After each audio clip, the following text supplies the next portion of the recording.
बिस्मिल्लाहिर्रहमानिर्रहीम। अस्सलाम वालेकुम students, here your instructor Mohammad Irfan Karim and welcome to my YouTube channel success teacher. आज की इस पर्टिकुलर वीडियो के अंदर हम लोग 5 सितंबर को जो पीएमसी का इवनिंग के अंदर पेपर हुआ उसके अंदर जो केमिस्ट्री का पोर्शन उसके अंदर आने वाले क्वेश्चंस को डिस्कस करेंगे। क्वेश्चन नंबर 1 को हम लोग स्टार्ट करते हैं। कहता है कि aldehydes that have no alpha hydrogen undergoes. तो बच्चे वो तमाम के तमाम एल्डिहाइड जिनके अंदर हमारे पास अल्फा हाइड्रोजन मौजूद नहीं होती। पहली बात तो ये समझ लें कि अल्फा हाइड्रोजन हम लोग बोलते किसको हैं, लाइक हमारे पास ये एल्डिहाइड में सी डबल बॉन्ड OH लाजमी तौर पे मौजूद होगा। अल्फा हाइड्रोजन बोलते हैं कि हमारे पास यहाँ पे जो मौजूद अटैच कार्बन होगा इसको हम लोग अल्फा कार्बन बोलते हैं, और इसके साथ जो अटैच हाइड्रोजन होते हैं इनको हम लोग क्या बोल रहे होते हैं, हमारे पास अल्फा हाइड्रोजन होते हैं। तो कहते हैं वो तमाम के तमाम एल्डिहाइड जिनमें ये अल्फा हाइड्रोजन मौजूद नहीं होंगे, मीन टू से हमारे पास ये वाला जो ग्रुप है CH3 हमें देखने को नहीं मिलेगा। हमें यहाँ पे हम लोग अटैच कर देते हैं हाइड्रोजन, तो ये हमारे पास अल्फा हाइड्रोजन नहीं है। अल्फा हाइड्रोजन उसी को बोलेंगे जो अल्फा कार्बन के साथ अटैच होगा। तो कहते हैं ऐसे एल्डिहाइड जिनके अंदर हमारे पास अल्फा हाइड्रोजन मौजूद नहीं होता वो कौन से रिएक्शन देते हैं। तो बच्चे हमारी बुक के अंदर लाइन है कि वो तमाम के तमाम एल्डिहाइड और कीटोन जिनमें अल्फा हाइड्रोजन मौजूद होगा वो हमारे पास एल्डोल कंडेंसेशन करते हैं, और वो तमाम के तमाम एल्डिहाइड जिनमें अल्फा हाइड्रोजन मौजूद नहीं होता वो हमारे पास कैनिज़ारो रिएक्शन जो है वो परफॉर्म कर रहे होते हैं। लेकिन बच्चे याद रखें सिर्फ कैनिज़ारो रिएक्शन ही नहीं बोलते, इसको हम लोग डिस्प्रोपोर्शनेशन रिएक्शन भी बोलते हैं। लाइक यही हमारे पास अगर फॉर्मेल्डिहाइड मौजूद है तो इसके नतीजे में हमारे पास दो प्रोडक्ट बनती हैं, एक आपके पास रिड्यूस प्रोडक्ट बनेगी और एक आपके पास जो है ऑक्सीडाइज प्रोडक्ट बनेगी। अगर हम लोग रिड्यूस प्रोडक्ट की बात करते हैं तो हमारे पास इसके रिडक्शन के नतीजे में हमारे पास जितने कार्बन वाली आप लोगों के पास एल्डिहाइड होगी उतने ही कार्बन वाली आपके पास अल्कोहल बन जाती है, और दूसरी तरफ आपके पास जितने कार्बन वाली आपके पास एल्डिहाइड होगी उतने ही कार्बन वाली कार्बोक्सिलिक एसिड का आप लोगों के पास साल्ट है वो हमारे पास बन रहा होता है। तो हम लोग यहाँ पे 2 मोल्स लेंगे तो हमारे पास डिस्प्रोपोर्शनेशन रिएक्शन भी कहलाएगा, क्योंकि इसमें एक ही स्पीशी खुद ऑक्सीडाइज भी हो रही है और हमारे पास रिड्यूस भी हमें होती हुई दिखाई दे रही है। लाइक यहाँ पे देखें बच्चे कि हमारे पास CH2O है, यहाँ पे कार्बन की ऑक्सीडेशन स्टेट क्या है, हमारे पास कार्बन की ऑक्सीडेशन स्टेट यहाँ पर 0 है। अगर आप CH3OH के अंदर देखते हैं तो ऑक्सीजन की -2, 4 हाइड्रोजन की +4 है, तो ओवरऑल इसको न्यूट्रल करने के लिए कार्बन की ऑक्सीडेशन स्टेट यहाँ पे हमारे पास क्या हो जाएगी, -2। तो ये 0 से -2 में है, मतलब इसकी क्या हुई रिडक्शन। दूसरी तरफ देखें हमारे पास क्या कंपाउंड का फार्मूला ये हमारे पास है CO2 आ जाएगा, H है और Na है। हमारे पास Na की ऑक्सीडेशन स्टेट भी हमारे पास +1 होगी, इसी तरह से हाइड्रोजन की भी +1 होगी, तो ऑक्सीजन की -4, तो कार्बन की ऑक्सीडेशन स्टेट +2 होगी। तो 0 से +2 में जा रहा है मतलब इसकी ऑक्सीडेशन भी हो रही है, और 0 से -2 के अंदर जा रहा है तो इसकी रिडक्शन भी हो रही है। तो ये सेल्फ ऑक्सीडेशन रिडक्शन रिएक्शन भी है, डिस्प्रोपोर्शनेशन रिएक्शन भी है। तो हमारे पास यहाँ पर जो राइट ऑप्शन है वो ऑल ऑफ दीज आ जाएगा। क्वेश्चन नंबर 22 देखें, ये स्टेटमेंट कहीं पर भी मौजूद नहीं है। पीएमसी मतलब आई डोंट थिंक सो कि क्या होता है, लेकिन फिर भी बच्चे मैं यही कहूँगा कि आप लोग टेंशन ना लें, क्योंकि बच्चे अगर आपको 3 या 4 या 5 क्वेश्चन ऐसे आ भी जाते हैं जो कि आपके सिलेबस में नहीं है या आपने कभी पढ़े नहीं है, लेकिन बाकी गेम तो आपके हाथ के अंदर है ना, तो अगर आप लोगों के वो बहुत ज़्यादा अच्छे होंगे, आप लोगों के इंशाल्लाह जो है वो अच्छे पेपर इस तरह से हो जाएंगे। तो वो जो 5 या 6 MCQ अगर होंगे भी तो बिलीव में अल्लाह ताला की ज़ात है वो आप लोगों के ऊपर करम करेगी। जो आपके सामने 4 ऑप्शन होंगे उनमें कोई ना कोई ऑप्शन तो ठीक होगी, तो इंशाल्लाह अल्लाह ताला आपकी जो है वो गैप से मदद फरमाएं और आपको जो है वो सही वाले ऑप्शन जो है उनको क्लिक करने की वहाँ पे हिम्मत दें। बाकी एक स्टेटमेंट कहीं पे भी मौजूद नहीं है। इवन मैं अगर हकीकत बताऊं तो मैंने खुद ये टर्म पहली दफ़ा कल ही देखी है कि atomic number of an element को हम लोग रिप्रेजेंट करते हैं जी से, और जो जी होता है वो हमारे पास स्टैंड करता है जहर से, जिसका मतलब होता है हमारे पास ये नंबर होगा। तो यहाँ पे हमारे पास जो राइट ऑप्शन है वो जहर आएगा। एनी हाउ क्वेश्चन नंबर 23 देखें, कहते हैं when an electron jumps from higher energy level to lower energy level. बच्चे हमने बात की हुई है कि ये हमारे पास सपोज करें न्यूक्लियस है, अगर ये हमारे पास फर्स्ट ऑर्बिट है और ये हम लोग सपोज कर लेते हैं हमारे पास हायर, इसको मैं लोअर ऑर्बिट बोल देता हूँ, इसको हायर ऑर्बिट बोल देता हूँ। मैंने क्वांटम नंबर पढ़ाते हुए बताया और आप लोगों को वैसे भी पता है कि हमारे पास जिस जो ऑर्बिट न्यूक्लियस के नज़दीक होता है उसकी एनर्जी जो है वो हमारे पास कम होती है, और जो ऑर्बिट न्यूक्लियस से दूर होगा उसकी एनर्जी जो है वो ज़्यादा होती है। तो बच्चे अगर जंप करना हो आप लोगों ने लोअर ऑर्बिट से हायर ऑर्बिट के अंदर, मतलब कम से ज्यादा की तरफ जाना है, तो आपको क्या करना पड़ेगा, यहाँ पे एनर्जी को एब्जॉर्ब करना पड़ेगा। आप एनर्जी को एब्जॉर्ब करवाएंगे तभी आपके पास जो है वो जंप होगा टू द हायर ऑर्बिट। लेकिन अगर आपने हायर से मतलब ज्यादा एनर्जी से कम की तरफ आना है तो यहाँ पे हमारे पास क्या होती है, यहाँ पे हमें एनर्जी रिलीज होती हुई दिखाई देती है। तो ये बात आप लोगों ने याद रखनी है कि जब हायर से लोअर की तरफ आते हैं, मतलब कम एनर्जी की तरफ आना आता है, तो हमारे पास एनर्जी इमिट होती है। तो यहाँ पे लिखा है कि हायर एनर्जी लेवल से आपने लोअर एनर्जी लेवल की तरफ जाना है, तो हमारे पास यहाँ पे एनर्जी क्या हो रही है, इमिट आउट हो रही होती है। क्वेश्चन नंबर 24 देखें, कहते हैं 1 mole of water contain dash molecules. बच्चे number of molecule present in 1 mole of substance को हम लोग अवोगाड्रो नंबर से रिप्रेजेंट करते हैं और उसकी वैल्यू क्या आती है हमारे पास 6.02 इंटू 10⁻23। तो हमारे पास यहाँ पर रेट ऑफ एक्शन क्या आ रहेगा 4 आ रहेगा। बच्चे याद रखिएगा अगर आपके पास दो डिफरेंट चीज़ें हैं, लाइक मैं आपको कहता हूँ कि हमारे पास 1 मोल H2 हाइड्रोजन गैस है और हमारे पास 1 मोल O2 गैस है। बच्चे इसकी अगर ये गैसेज हैं तो इनकी दो चीज़ें हमेशा फिक्स होंगी। नंबर वन, इनके अंदर नंबर ऑफ मॉलिक्यूल दोनों के अंदर फिक्स होंगे, वो हमारे पास कितने होंगे 6.02 इंटू 10⁻23। और यही वैल्यू जो है वो नंबर ऑफ मॉलिक्यूल्स की इसके अंदर भी होगी। हाइड्रोजन भी मोलर वॉल्यूम ऑक्यूपाई करती है 22.414 डीएम क्यूब, तो ये भी हमारे पास 22.414 डीएम क्यूब ही वॉल्यूम जो है वो ऑक्यूपाई कर रही होती है। मतलब जब 1 मोल की टर्म आ जाएगी तो आपके पास नंबर ऑफ मॉलिक्यूल और जो मोलर वॉल्यूम होते हैं वो हमारे पास फिक्स होते हैं, लेकिन बच्चे इनके जो मैसेज होते हैं वो डिफरेंट हो सकते हैं। 1 मोल के लिए लाइक 1 मोल H2 का मैसेज है वो हमारे पास 2.016 ग्राम होगा, तो मैं इसको 2 ग्राम ही लिख देता हूँ। और 1 O2 का मैसेज होगा वो हमारे पास 32 ग्राम होगा। एनी हाउ ये कंसेप्ट है, अगर यहाँ से इस तरह से भी एमसीक्यू पूछा जाता है तो आप लोगों को आइडिया वहाँ पे होना चाहिए। यहाँ पे पूछा गया था कि अगर आपके पास 1 मोल वाटर हो तो उसके अंदर मॉलिक्यूल्स कितने होंगे, तो वो हमारे पास 6.02 इंटू 10⁻23 के जो है वो बराबर आते हैं। फिर क्वेश्चन नंबर 25 देखें, कहता है कि kinetic equation was derived by. तो बच्चे आप लोग इक्वेशन पढ़ते हैं P is equal to 1/3 mn/c bar square, इसको हम लोग काइनेटिक इक्वेशन का नाम देते हैं।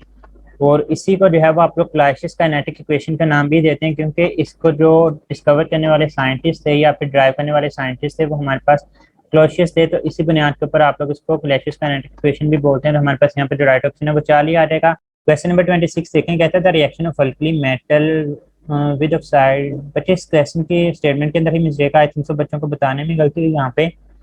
हमारी बुक की एज इट इज लाइन है कि the reaction of alkali metal oxides with water is, कि अगर हम लोग अल्कली मेटल ऑक्साइड का वाटर के साथ रिएक्शन करवाते हैं तो हमारे पास कौन सा रिएक्शन होता है।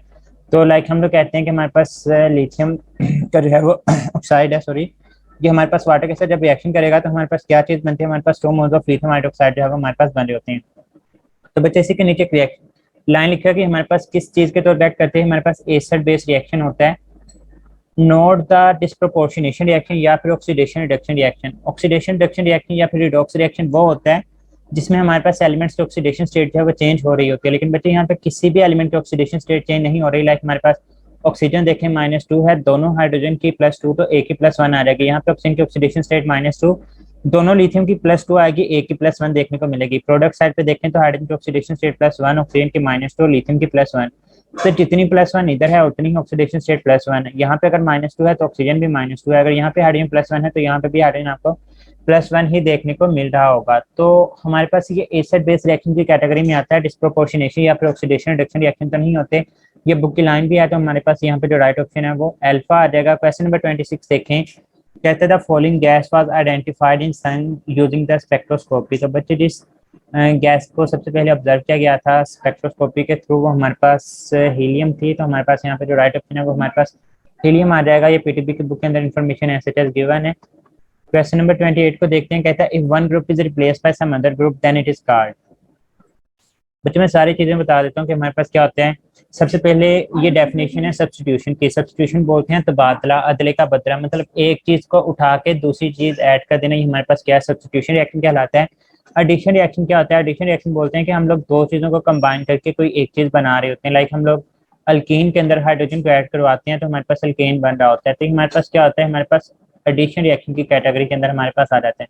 फिर आता है एलिमिनेशन रिएक्शन। एलिमिनेशन रिएक्शन के अंदर क्या होता है कि आपके पास एक चीज को आप लोग इस्तेमाल करते हैं, उसके नतीजे में आप लोग दो चीजें जो है वो बना रहे होते हैं। लाइक मैं आपसे कहता हूँ कि हमारे पास अल्केन ही है, मतलब इस रिएक्शन को रिवर्स कर दें कि हमारे पास अल्केन है, हम लोग इसकी डिहाइड्रोजनेशन करवाते हैं तो हमारे पास एक अल्कीन बनेंगे और साथ में हाइड्रोजन जो है वो हमारे पास रिलीज हो जाती है।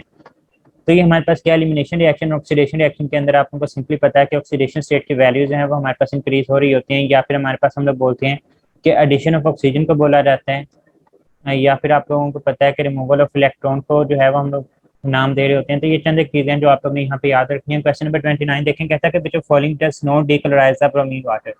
बच्चे ब्रोमीन को वाटर डीकलराइज करने की जो प्रॉपर्टी होती है वो अनसैचुरेटेड कंपाउंड में होती है। अल्कीन और अल्काइन दोनों के दोनों डीकलराइज कर सकते हैं, जबकि अल्केन जिस चीज को डीकलराइज करने की सलाहियत नहीं रखते। तो हमारे पास यहाँ पे जो राइट ऑप्शन है वो अल्फा आ जाएगा। क्वेश्चन नंबर 30 देखें, कहता है कि in which of the following carbon atom is further attach to one carbon atom. बच्चे मैं यहाँ पे आपको क्लासिफिकेशन बता देता हूँ।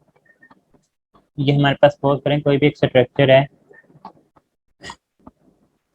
याद रखें प्राइमरी कार्बन वो कार्बन होता है जो आगे डायरेक्टली ए कार्बन के साथ अटैच होगा, उसको हम लोग प्राइमरी कार्बन बोलते हैं। सेकेंडरी कार्बन, अच्छा ये भी क्लियर कर लें कि हमारी बुक के मुताबिक या फिर हमें जो पढ़ाया जाता है वो ये होता है कि एक कार्बन या फिर किसी भी कार्बन के साथ अटैच ना हो उसको हम लोग क्या बोलते हैं, प्राइमरी। लेकिन बच्चे हाई लेवल के ऊपर यही बात बताई जाती है कि जो सिर्फ एक कार्बन के साथ अटैच है उसको प्राइमरी बोला जाता है। सेकेंडरी वो कार्बन होगा जिसमें हमारे पास कोई भी कार्बन आगे नेक्स्ट दो कार्बन के साथ डायरेक्टली अटैच होता है। टर्शियरी वो होगा जो डायरेक्टली तीन कार्बन के साथ अटैच होगा, और क्वार्टरनरी जो डायरेक्टली चार कार्बन के साथ जो हमारे पास अटैच होता है। यहाँ पे देखें ये कार्बन आगे एक ही कार्बन के साथ अटैच है तो मैं इसको प्राइमरी कार्बन का नाम दूंगा। इसी तरह से ये कार्बन भी प्राइमरी कार्बन है, ये कार्बन भी primary carbon, this one is also primary carbon, this one is also primary carbon. तो वो तमाम के तमाम कार्बन जो आगे सिर्फ एक ही कार्बन के साथ डायरेक्टली अटैच है इनको हम लोग प्राइमरी कार्बन का नाम देते हैं। अब हम लोग सेकेंडरी देख लेते हैं, ये कार्बन आगे डायरेक्टली दो कार्बन के साथ अटैच है तो ये मेरे पास सेकेंडरी कार्बन आ जाएगा। इसी तरह से ये कार्बन भी आगे दो के साथ अटैच है तो ये सेकेंडरी कार्बन आ जाएगा।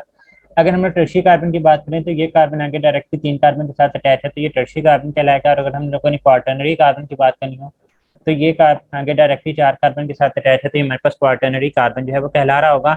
एनी हाउ मैंने आपको यहाँ पे क्लासिफिकेशन भी बता दी है, लेकिन क्वेश्चन के मुताबिक उसने कहा कि वो सिर्फ एक कार्बन के साथ डायरेक्टली अटैच है तो इसको हम लोग क्या बोलते हैं, हमारे पास प्राइमरी कार्बन की डेफिनेशन के अंदर आ रहा होता है। क्वेश्चन नंबर 31 देखें, कहता है कि acetone reacts with the Grignard agent to produce. तो बच्चे यहाँ पे हमारे पास टर्शियल अल्कोहल प्रोड्यूस होता है। याद रखें प्राइमरी अल्कोहल कब प्रोड्यूस होगा, जब हम ग्रिग्नार्ड एजेंट का रिएक्शन करवाते हैं फॉर्मेल्डिहाइड के साथ। बहुत ही इंपॉर्टेंट टॉपिक है, आप लोगों को इसकी अहमियत का अंदाजा हो जाना चाहिए। अभी तक जितनी भी डिस्कशन करवाई हैं ऑलमोस्ट मैं इसमें से कोई 12 से 14 क्वेश्चन जो है ग्रिग्नार्ड एजेंट से ही डिस्कस करवा चुका हूँ। उसके बाद सेकेंडरी अल्कोहल जो है ये हमारे पास एसिटाल्डिहाइड जब रिएक्शन करेगी तो हमारे पास प्रोडक्ट बन रही होती है, और जब हमारे पास एसीटोन रिएक्ट करती है तो हमारे पास टर्शियल अल्कोहल जो है वो हमारे पास बन रही होती है। क्वेश्चन नंबर 32 देखें, कहते हैं when one propanol reacts with ZnCl2 then it forms an oily layer. Oily layer basically बनती किस चीज के, बच्चे याद रखें ये भी पूछी चीज जा सकती है आप लोगों से, तो याद रखिएगा हमारे पास एल्काइल हैलाइड की ऑयली लेयर बनती है। और ये हमारे पास क्या है, ये हमारे पास ल्यूकेस टेस्ट इस चीज को बोल रहे होते हैं। तो हमारे पास तीन तरह के जो है वो हमारे पास अल्कोहल होंगे। जो हमारे पास टर्शियल अल्कोहल्स होते हैं वो हमारे पास इमीडिएटली हमारे पास जो है वो बना देते हैं oily layer of alkyl halide. जो हमारे पास सेकेंडरी अल्कोहल्स होते हैं वो 5 से 10 मिनट के ऊपर, और जो हमारे पास प्राइमरी अल्कोहल होंगे उनको कंटिन्यूसली हमें हीट करना पड़ता है तब जाके वो हमारे पास जो है वो oily layer of alkyl halide बना रहे होते हैं। हम लोग यहाँ पे वन प्रोपानोल को देख लेते हैं कि हमारे पास किसकी टाइप है। तो ये हमारे पास तीन कार्बन आ जाते हैं और कार्बन नंबर 1 के साथ OH अटैच कर देते हैं। तो OH जिस कार्बन के साथ अटैच है वो आगे एक ही कार्बन के साथ अटैच है तो ये हमारे पास कौन सा है, हमारे पास प्राइमरी अल्कोहल है। प्राइमरी अल्कोहल क्या करते हैं, oily layer of alkyl halide बनाते हैं ऑन हीटिंग। तो हमारे पास यहाँ पे जो राइट ऑप्शन है वो 4 ही आ जाएगा। क्वेश्चन नंबर 33 देखें, कहता है कि phenol reacts with the formaldehyde to produce. तो बच्चे ये फिनोल के रिएक्शन में गिवन है हमारे पास ब्लैक लाइट की फॉर्मेशन हो रही होती है। एसिटेज इसके अंदर कॉन्सेप्ट कोई नहीं। क्वेश्चन नंबर 34 देखें, कहता है कि which of following volume expression is correct. तो टेम्परेचर के साथ बच्चे according to Charles law volume का डायरेक्ट रिलेशन होता है, मतलब ये हमारे पास गलत होगा। प्रेशर के साथ देखें तो हमारे पास वॉल्यूम और प्रेशर एक दूसरे के इन्वर्सली रिलेट करते हैं अकॉर्डिंग टू बॉयल्स लॉ, तो ये हमारे पास ठीक होगा। वॉल्यूम और नंबर ऑफ मोल्स का रिलेशन जो है वो हमारे पास डायरेक्ट होता है अकॉर्डिंग टू एवोगैड्रोस लॉ, तो हमारे पास यहाँ पे जो राइट ऑप्शन है ये भी नहीं बन सकती। फिर आर जनरल गैस कांस्टेंट वैसे ही ये हमारे पास कांस्टेंट होता है, ये चेंज नहीं हो रहा था, तो हमारे पास यहाँ पे जो राइट ऑप्शन है वो बीटा आ जाएगा। क्वेश्चन नंबर 35 देखें, कहता है gases become non ideal at. बच्चे याद रखें जिस तरह से हमारे पास हिटलर होता है इसी तरह से आप लोग प्रोनाउंस करेंगे हिटलर। पहले मैं हिटलर लिख देता हूँ। आर के आपने जो हमारे पास आर है हिटलर का, आपने इसको रिप्लेस कर देना है किस चीज के साथ, पी के साथ, तो ये आपके पास हिटलर बन जाता है। और ये हिटलर मतलब हिटलर क्या थे, आइडियल थे कि उन्होंने तमाम के तमाम जो उसको मारा था और उन्होंने एक को छोड़ दिया और उन्होंने कहा कि मैं इस वजह से छोड़ रहा हूँ ताकि दुनिया को पता लग जाए कि मैं क्यों इस बंदे को छोड़ रहा हूँ। और अब हमें पता भी लग रहा है कि वो मतलब किस तरह के लोग हैं। एनी हाउ हिटलर एक किस्म का हम सपोज कर लेते हैं आइडियल सिर्फ चीज को समझने के लिए। तो किस तरह से याद रखेंगे कि हाई टेम्परेचर हो आप लोगों के पास और लो प्रेशर हो। हाई टेम्परेचर और आप लोगों के पास अगर लो प्रेशर हो तो वो हमारे पास क्या चीज़ होती है, वो हमारे पास आइडियलिज्म को शो कर रही होती है। तो इसका उलट कर दें कि लो टेम्परेचर होगा और हाई प्रेशर होगा तो वो हमारे पास क्या होती है, वो नॉन आइडियलिटी की कंडीशन होती है। तो यही आप लोग ने यहाँ पे चीज़ ढूंढनी है, किस ऑप्शन में लो टेम्परेचर और हाई प्रेशर गिवन है, तो वो बीटा ऑप्शन है, तो हमारे पास यहाँ पे राइट ऑप्शन बी आ जाएगा। क्वेश्चन नंबर 36 देखें, कहता है which of the following has the high intermolecular force. बच्चे हमारे पास hydrides of group 6 elements given है। इनमें सबसे पहले तो ये सिंपलेस्ट क्लियर कर लें कि वाटर जो है वो हमारे पास यहाँ पे राइट ऑप्शन होगा। उसकी रीजन क्या होती है कि हमारे पास इसकी हाइड्रोजन बॉन्डिंग इसके अंदर मौजूद होती है, जबकि बाकी तमाम के अंदर हमारे पास नॉन पोलर कंपाउंड है। नॉन पोलर के अंदर लंडन डिस्पर्शन फोर्सेज होती हैं, जो लंडन डिस्पर्शन फोर्सेज होती हैं वो डाउन द ग्रुप आप लोगों के पास जो है वो इंक्रीज करती जाती हैं। तो डाउन द ग्रुप हमारे पास इनकी जो है वो वैल्यूज इंक्रीज होती जाती हैं। तो ये बात आप लोगों ने याद रखनी है। सिर्फ ये एक्सेप्शन के केस में आता है कि इसमें हाइड्रोजन बॉन्डिंग पाई जाती है, बाकी तमाम के तमाम क्योंकि नॉन पोलर होते हैं, तो इस केस में हमारे पास सिलेंडर डिस्पर्शन फोर्सेज जो है वो पाई जा रही होती हैं। क्वेश्चन नंबर 37 देखें, कहते हैं when solid convert to liquid then it is known as. बच्चे दो चीजें हैं, सॉलिड से लिक्विड बना लें या लिक्विड से गैस बना लें, उसके बाद गैस से लिक्विड बना लें या लिक्विड से सॉलिड बना लें। अब देखें सॉलिड में क्या होता है, सॉलिड में मॉलिक्यूल एक दूसरे के नजदीक नजदीक होते हैं, उनके दरमियान स्पेसेस ना होने के बराबर वो हरकत नहीं कर सकते, मीन से इनके पास एनर्जी नहीं होती।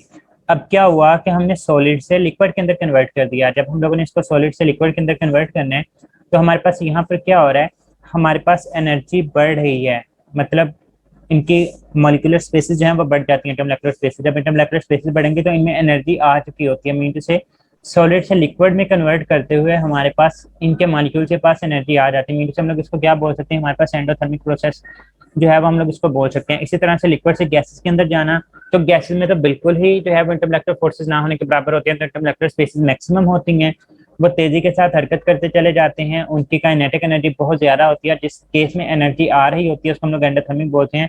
तो सॉलिड से लिक्विड बनाना या लिक्विड से गैस बनाना ये हमारे पास क्या होते हैं, एंडोथर्मिक होते हैं। और इसका इन्वर्स हो जाएगा कि गैस से लिक्विड बना लें या लिक्विड से सॉलिड बना लें, तो ये हमारे पास कौन सा प्रोसेस होता है, हमारे पास एक्टोथर्मिक होता है। यानी उसने पूछा कि सॉलिड को लिक्विड में कन्वर्ट करना है, तो आप लोगों के पास ये वाली कंडीशन आई कि हमारे पास ये क्या है, हमारे पास एंडोथर्मिक रिएक्शन होगा। क्वेश्चन नंबर 38 देखें, कहते हैं in case of glycine amino acid में से गिवन है, हमारे पास उसका जनरल फार्मूला क्या होता है, कार्बन होता है।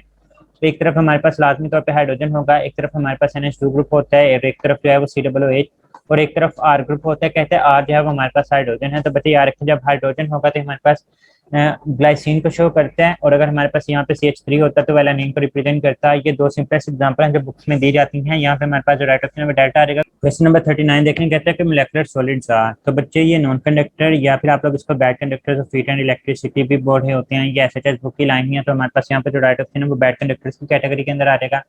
क्वेश्चन नंबर 40 देखें, कहते हैं when second electron added to uninegative ion the energy is absorbed in this process it is called. बच्चे इलेक्ट्रॉन को ऐड करवाना ये हमारे पास कौन सा प्रोसेस होता है, ये हमारे पास इलेक्ट्रॉन एफिनिटी की डेफिनेशन के अंदर आता है। आयनाइजेशन एनर्जी क्या होता है, आपने इलेक्ट्रॉन को रिमूव करवाना होता है, तो ये तो नहीं हो सकता। इलेक्ट्रोनेगेटिविटी और इलेक्ट्रॉन एफिनिटी के अंदर अगर आपको पजल हो रही है तो बच्चे याद रखिएगा, इलेक्ट्रोनेगेटिविटी जो है ये हमारे पास एबिलिटी होती है किसी भी एलिमेंट की एक कंपाउंड के अंदर मौजूद, एक बॉन्ड के अंदर मौजूद जो इलेक्ट्रॉन्स होते हैं उनको अपनी तरफ अट्रैक्ट करने की जो सलाहियत होती है ना, एबिलिटी होती है, उसको इलेक्ट्रोनेगेटिविटी बोलते हैं। जबकि इलेक्ट्रॉन को ऐड करवाना अपने वैलेंस शेल के अंदर, ये हमारे पास इलेक्ट्रॉन एफिनिटी की डेफिनेशन के अंदर आता है, तो हमारे पास यहाँ पे जो राइट ऑप्शन है वो बीटा आ जाएगा। बच्चे यहाँ पे मुख्तसर लुबेलबाब ये है आप लोगों की सारी डिस्कशन का जो अभी तक हम लोग कर रहे हैं वो यही है कि केमिस्ट्री के अंदर MCQ सिंपलेस्ट है, मतलब अगर आपके 56 MCQs आने हैं तो आप लोगों की अगर बुक रीडिंग अच्छी है तो बिलीव में आप लोग 53, 54, 55 मार्क्स इजीली ले सकते हैं, इवन 56 मार्क्स भी ले सकते हैं। मेरी दुआ है अल्लाह ताला से कि आप लोग 11 से 11 मार्क्स है वो हासिल कर सकें। तो बस अपनी बुक्स को अच्छे तरीके से गो थ्रू करें, क्वेश्चन थोड़े बहुत आ भी जाते हैं तो पजल नहीं होना। और जो कल की बात सर्कुलेट कर रही है कि भाई क्वेश्चन को आप लोग मुकम्मल तौर पे पहले अटैम्प्ट करें फिर अगले क्वेश्चन की तरफ जाएं, क्योंकि एक दफ़ा सेलेक्ट करने के बाद जब आप दूसरी ऑप्शन को सिलेक्ट करते हैं तो फिर वो वाली चीज़ है वो आप लोगों के लिए बेहतर नहीं रहती, मतलब वो ऑप्शन सेलेक्ट ही नहीं हो पा रहा। तो ये चीज़ जो है आप लोगों ने इस चीज़ को देखना है। जितना पर कहते हैं कि इलाज से परहेज बेहतर होता है, तो अल्लाह ना करे आप लोगों को साल लगाने पड़े बाद में, या फिर आप लोगों का ड्रीम जो है वो टूट जाए। तो मैं जानता हूँ बहुत सारे बच्चों को, और जानता हूँ कि क्या गुजरती है, इवन मैं खुद भी इन चीज़ों से गुजर चुका हूँ। तो बेहतर यही है कि आपके पास सभी टाइम है, चीज़ों को बेहतर तरीके से मैनेज कीजिएगा। अल्लाह ताला की ज़ात है वो आप लोग की हमें नासिर हो। मुझे भी दुआ में याद रखिएगा। तब तक के लिए इंशाल्लाह नेक्स्ट वीडियो के अंदर फिर से मुलाकात होगी। फी अमानिल्लाह, अल्लाह हाफिज़।